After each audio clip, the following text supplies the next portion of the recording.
Hi, I'm Dr. Avya Bansal, consultant pulmonologist and sleep disorder specialist at the Bombay Hospital and Medical Research Center. Today, I'll be talking to you about a term which we've heard very often lately, lung fibrosis or interstitial lung disease. यानी कि फेफड़े पत्थर की तरह हो रहे हैं. We've heard this disease in the news with the death of a famous tabla player. But do we actually understand what this means?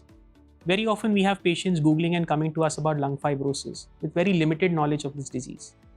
Lung fibrosis essentially means the ability of the lungs to exchange oxygen is reduced. If a normal lung is like a grape, lung fibrosis results in them becoming like raisins or shrinking. As a result, the patients get breathless and cough.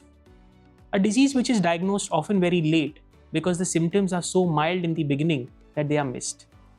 The first symptom in lung fibrosis is usually tiredness, which we usually tell and reflect it with our day-to-day activities or other comorbidities.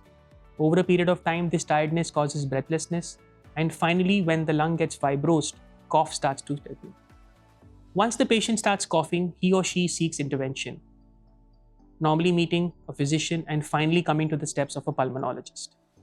Lung fibrosis typically is of two types, or broadly classified as idiopathic pulmonary fibrosis, where we have no known cause and only postulated therapies, and the treatment of which is antifibrotics.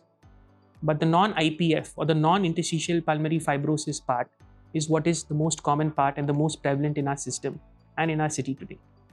Whether it is caused by an internal factor or an external factor, the causative agent is very important for us to know.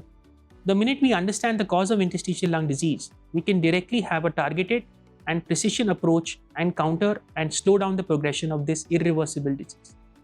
The factors such as environmental pollution, pigeon exposure, which is a menace in our city, animal exposure, bird exposure, chemicals, people often working in factories, whether these are intrinsic factors such as an autoimmune disease, arthritis, connective tissue disorders, all are important risk factors for interstitial lung disease.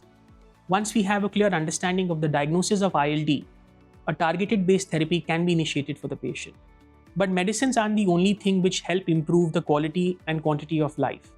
Pulmonary rehabilitation, involving educating the patient about the disease, telling them that this is a progressive disease and we are trying to only slow down the progression and in lucky some cases try to reverse it. Vaccinating them with vaccine preventable disease such as influenza, pneumococcal, shingles, pertussis, because very often the medicines given to treat interstitial lung disease are immunosuppressants, and having a proper diet and nutrition approach. These factors coupled with correct medication can significantly improve the overall outcome in this often fatal disease. At the end of doing everything, we still have patients who require long-term oxygen therapy, and the final goal becomes lung transplant in a select few. So, early diagnosis, correct diagnosis, and optimal medication along with pulmonary rehabilitation is the way to manage interstitial lung disease. Thank you.